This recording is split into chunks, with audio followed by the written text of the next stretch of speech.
Hello and welcome, I'm Thomas Porteous and you're watching NewsX World. Let's take a look at some of the top headlines. Russia and Ukraine trade accusations over a delayed prisoner swap agreed in Istanbul, the only breakthrough from recent talks.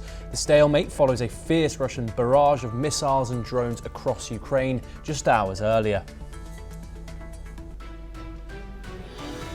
Israel says a Thai worker abducted in the Hamas October 7th attack was killed by Mujahideen brigades and his body was recovered in Rafah. This comes as reports say that Israeli airstrikes kill 45 Palestinians, while only 20 of 55 remaining hostages in Gaza are believed to be alive. Russia unleashes nearly 50 drones on Kharkiv, killing 3 and injuring 21, including a month-old baby, in one of the world's most intense attacks. 2 more die in Kherson as strikes continue across Ukraine following Moscow's claimed response to Ukrainian drone offensive. President Trump say he has no plans to speak with Elon Musk, adding he's not thinking about him amid their feud over a tax cut bill. Trump wishes Musk well, but warns his federal contracts could face review, saying we'll take a look at everything. It's a lot of money. President Trump says top US officials will meet Chinese representatives in London on June the 9th to resolve the ongoing trade clash. The announcement comes a day after Trump spoke with President Xi, seeking to end tensions over his Liberation Day tariffs. Thailand beefs up troops along a disputed border after Cambodia rejects de-escalation proposals, says the defense minister. The army claims full control of border checkpoints as regional powers like ASEAN and China struggle to cool growing tensions.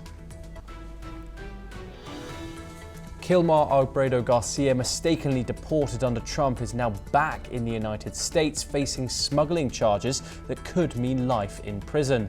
His lawyer claims the case is as fantastical, while critics say it exposes the Trump administration's disregard for civil liberties.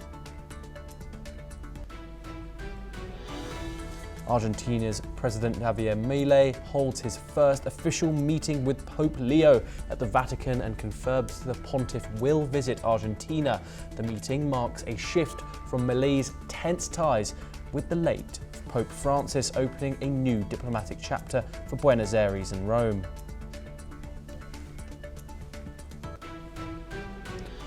Now, our leading story today. Ukraine has rejected Russia's accusations of delaying the prisoner swap of war exchange.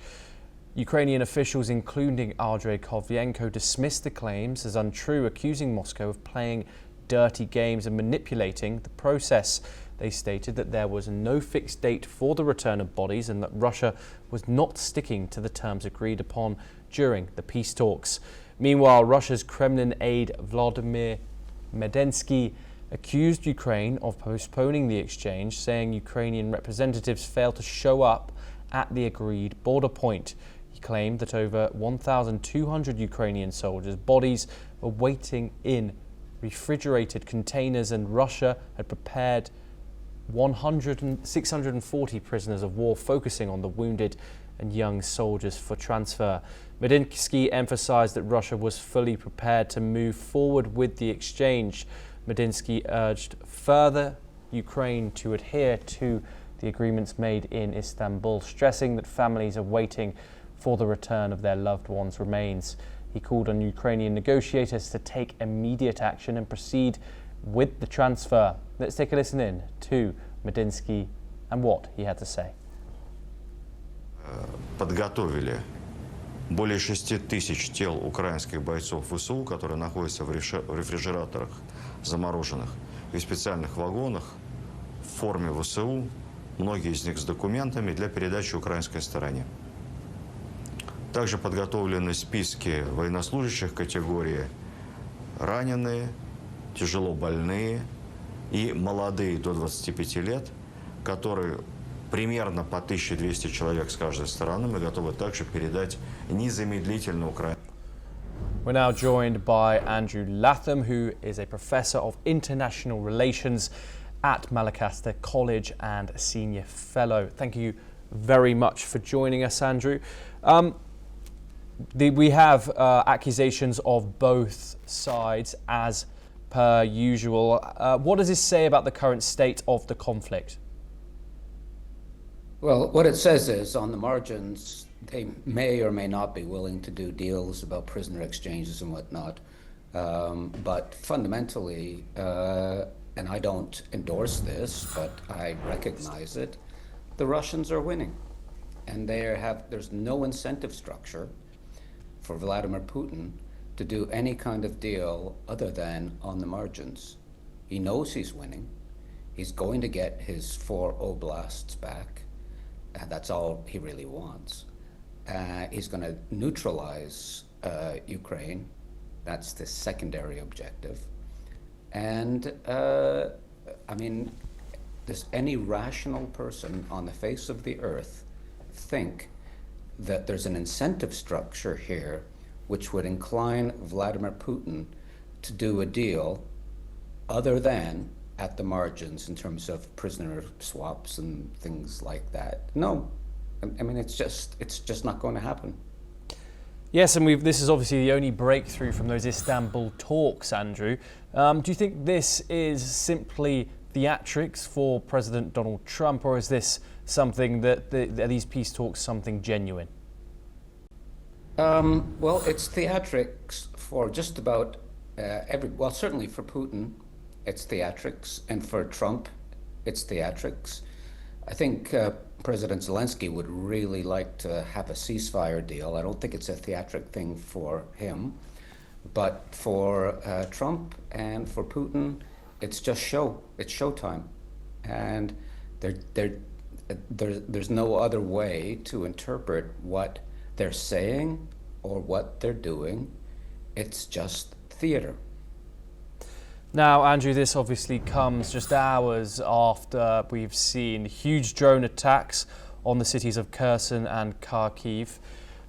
These tensions are escalating, the hostilities are escalating with this backdrop of these peace talks occurring at infrequent rates, but that they are occurring. What would you say is the state on the battlefield right now, and the fact that also Donald Trump has said that has pretty much given Russia the right to reply after Ukraine's Operation Spiderweb? Well, talk about theater. Operation Spiderweb is going to have absolutely zero strategic or operational impact on this war. Zero. Those bombers, some of which were damaged, some of which were blown up, a whole bunch of drones, by the way, Ukrainian drones were shot down, completely it's not going to have any impact on the battlefield in Ukraine. Zero. I know people in the West and people in Ukraine love to talk about how wonderful, and it was tactically interesting, but in terms of shaping the outcome of this war, somewhere between 0 and 1%. Not relevant at all. It's like the Kursk offensive, right? When Ukraine grabbed a bunch of territory, zero impact on the overall outcome of the war. What a waste of resources, even though it sounds like James Bond sexy stuff. Stupid. Strategically stupid. Beyond belief. So anybody in the Western world who wants to celebrate that Operation Spiderweb, I was about to say Spider-Man, because it's that silly. Andrew, I have to ask, do you think this war is anyway coming to an end? Putin has made it clear that he wants territorial concessions from Ukraine. Ukraine has denied that once again. Do you see this, just to close off, do you see this moving any further towards peace? Here's where peace will happen. And I'm not an advocate. I don't have much time for President Putin. But here's what's going to happen. Here's how the war is going to end. Russia is going to conquer those 4 oblasts plus the land bridge. And they're going to insist that Ukraine does not become an EU member or a NATO member. And when that happens, and I think it's going to happen within, frankly, a few months, the war is over. That's all there is to it. Andrew Latham, thank you very much for joining us on the programme. We now move over to the Middle East for our next story, where Israel's Prime Minister Benjamin Netanyahu has confirmed that the Israeli government is supporting a violent group in Gaza opposed to Hamas. This follows comments made by former Defence Minister Avigdor Lieberman, who alleged Israel had transferred weapons to the group led by Yasser Abu Shabab, a Bedouin tribe leader. The European Council on Foreign Relations describes Abu Shabab's group as a criminal gang in the Rafah area, widely accused of looting aid trucks. Netanyahu defended the decision, claiming it's only good that it is saving lives of Israeli soldiers. In another development, an aid ship, the Madeleine, with 12 activists aboard, including Swedish climate campaigner Greta Thunberg, has reached the Egyptian coast and is now nearing Gaza. The ship, part of the Freedom Flotilla coalition, left Sicily last week carrying relief supplies for Gaza. This comes after Israeli drones attacked a Gaza aid ship in international waters off Malta back in May. Meanwhile, Israeli says that its forces have recovered the body of a Thai hostage from Rafah months after he was taken by terrorists in the Hamas-led October the 7th attack. We're now joined by Ahmed Fatwa, who's a spokesperson for the Fatah movement. He's located in Ramallah. Thank you very much, Ahmed, for joining us on the programme. I want to start with what we led with this evening, which is that Israel has now confirmed that it is arming factions inside Gaza that oppose Hamas. How do you interpret this, Ahmed?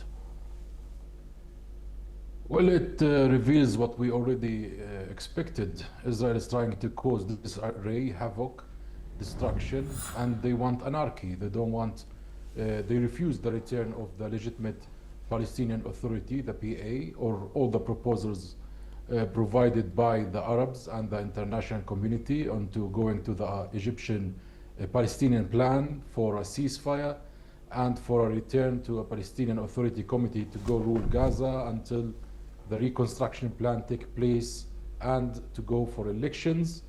Of course, Netanyahu and his ilk refuse peace. They want to use this war and to prolong this war as much as they could to push their colonial agenda, as we are well aware now. It's about exterminating and erasing the Palestinian people. He's using these gangs, outlaws, drug dealers, and criminals to form these groups. They are funded, they are armed by Israel to steal, to loot the aid, to cause havoc, increase criminal acts, and in their aim to make havoc and cause disarray. It's well-known strategy by Israel. Even before October 7, as you are full aware, Netanyahu was also funding and transporting funds to Hamas to cause and to feed the Palestinian division, because as you know, in 2007, Hamas made a coup in Gaza and separated from authority, and that was the cause of division. He made that division to continue as long as possible in order to keep that division without any Palestinian state, to cripple the efforts to make a Palestinian state.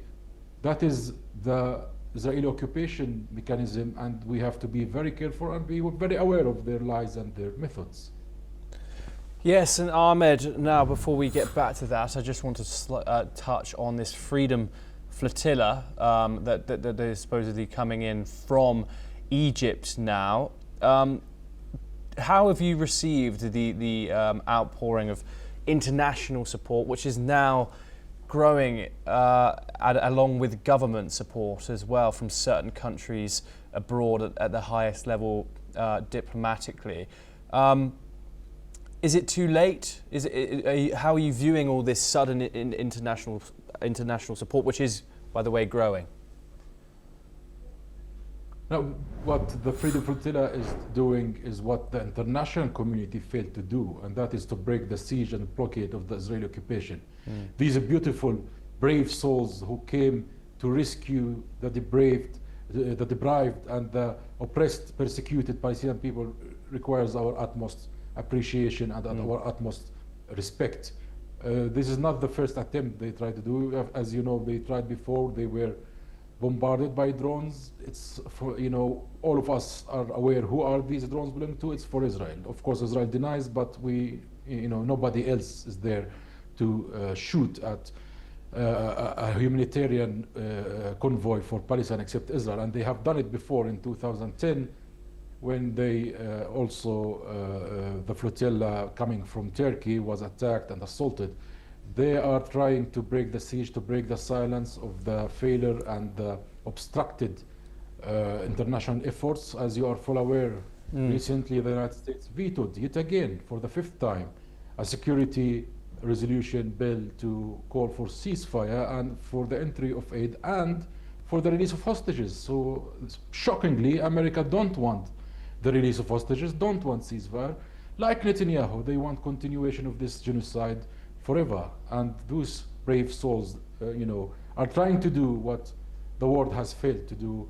And there's not only the Freedom Flotilla from the sea, there's also the march for Gaza, I believe, through land that is trying to go to reach the Rafah borders. They also deserves our respect, and the international solidarity movement all around the world are continuing despite all the pressure and all the harassment they receive, and for that they deserve all the respect we have.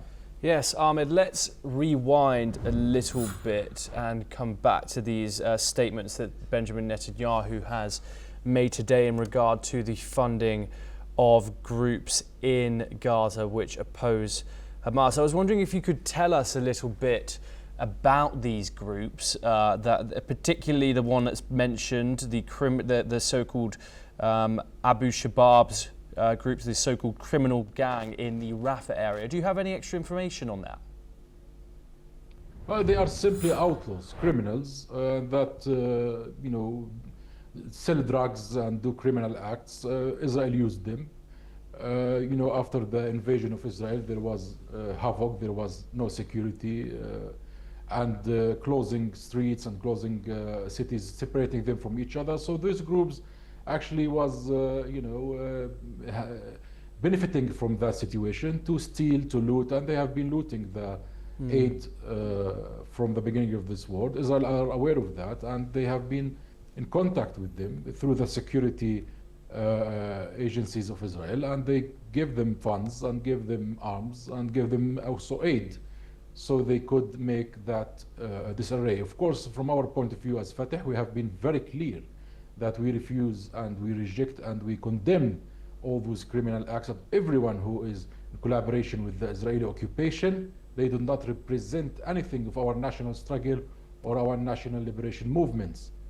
We reiterate that the Palestinian Authority, the legitimate authority, is the legal entity and is required as demanded to return back to Gaza, and Israel need to comply to the international law and to the international world call for ending this war and go for allow the PA to go back to Gaza. Hamas also has expressed that they are willing to give up their power and allow the Palestinian Authority to go back. So that means that all the pretext that Netanyahu used for his genocidal war is already dismantled. Netanyahu don't want this to happen, so he is refusing that proposals and want to continue his destruction. And the very fund of this group is an evidence of his plan. He wants havoc, anarchy, and disarray. Ahmed Fatwa, thank you very much for joining us on the programme. We now move on with more news updates, and the Canadian Prime Minister Mark Carney has announced that G7 countries will discuss key issues such as energy, security and supply chains at their upcoming summit in Canada. In a statement, Carney emphasised India's crucial role as one of the largest economies and the most populous country in the world, stressing that India's presence is essential at the G7. India's Prime Minister Narendra Modi has confirmed his attendance after an invitation from Carney. This summit comes amid a period of strained relations between the two countries following the 2023 assassination of Hardeep Singh Nijjar in Vancouver. Meanwhile, South Korean President Lee Jae-myung, who took office this week, will also attend, making it his first diplomatic engagement at the G7. We're now joined by Ambassador Ashok Sajanha, who's a former diplomat. Thank you very much for joining us. This is obviously a new dawn for Canada and India. Given the strained relations between Prime Minister Narendra Modi and Prime Minister Justin Trudeau, is this Mark Carney offering the olive branch to India? And do you see the relations between the two countries improving, given now that the Prime Minister of India has received this invitation to the G7? Hopeful of the bilateral relations getting better. You see, you did mention about strained relations since the middle of 2023. That was in fact in September 2023 when Mr. Trudeau got up in the Canadian House of Commons and said that there were credible allegations, not evidence, credible allegations of India's involvement. Since that time, we have been asking for some evidence, some proof, some details of India's involvement. India has not been given that. So I think it was what we thought was that it was basically politics, the appeasement politics as far as a certain segment of the community in Canada is concerned, which had made Mr. Trudeau take that particular stance. But after the elections, we have seen Mr. Carney has come, and Prime Minister Modi took the initiative. He congratulated him. He sent him, on the platform X. He sent out a message of congratulations to Mr. Carney on his election, and expressed the hope that relations will improve and will become better. And I am glad that Mr. Carney has taken this initiative to invite Prime Minister Modi. As he said, India is a large economy. He mentioned fifth largest. In fact, India has become the fourth largest economy in the world. It is the fastest growing major economy in the world, and will soon become the third largest economy after overtaking Germany. And of course, in terms of technology, supply chains, education, healthcare, India has a great deal to contribute. So I'm glad that this decision has been taken, and India has been participating. India has been invited to all the G7 summits since 2019. So I'm glad that India's presence and contribution at the Canadian G7 summit will also be possible.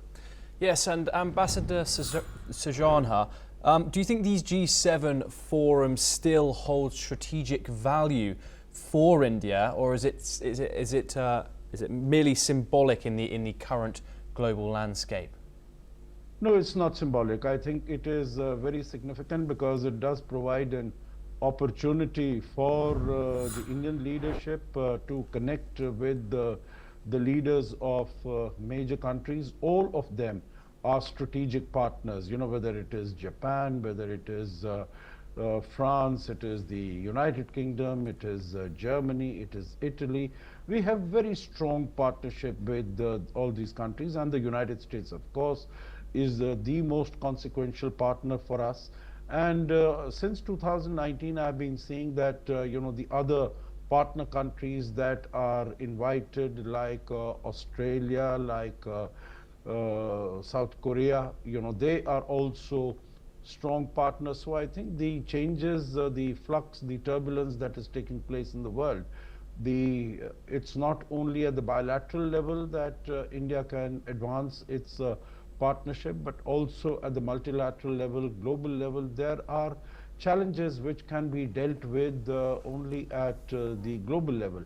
So I think it is definitely a very important forum. Issues like terrorism, climate change, technology, AI, supply chains, resilient supply chains, I think those are issues which need the cooperation and collaboration of a large number of countries, and I think India's presence and interaction with the other countries is extremely useful. Yes, and some say India is a bit of an outlier when it comes to alliances and stances. How do you think, how does India balance its independent stance on global issues, for example, like Russia and China, while engaging with the G7 bloc? India is a bridge between the East and the West and between the North and the South. India is the voice of the global South, so I think the concerns, interest, ambitions and aspirations of the global South are also articulated in our participation in the G7. Also, I think India is one of the few countries which has good relations, whether it's on with Russia, also with Europe and Ukraine, where the conflict is taking place. So I think India can be a bridge builder between the different countries. For India is not an alliance partner. We have strong strategic partnership with all the countries of G7, but we are not into an alliance because India is too large a country, 1.4 billion people, and as you were talking about, large economy, but of course many challenges also. So I think in that context, strategic autonomy is very important for India. But India has demonstrated that this pursuit of strategic autonomy and national interest is not in any way violative or contradictory to our focus on global good, meaning when during the COVID-19 India developed its own vaccines, we shared our vaccines, more than 300 million doses, with more than 100 countries, and medicines with more than 150 countries. So while India develops, we make sure that other countries also are able to get the benefit of our growth and development. Now, Ambassador Ashok Sajanha, thank you very much for your insight and joining us on the programme. Well, that is all we have time for, and we will continue to bring you more news updates from around the world.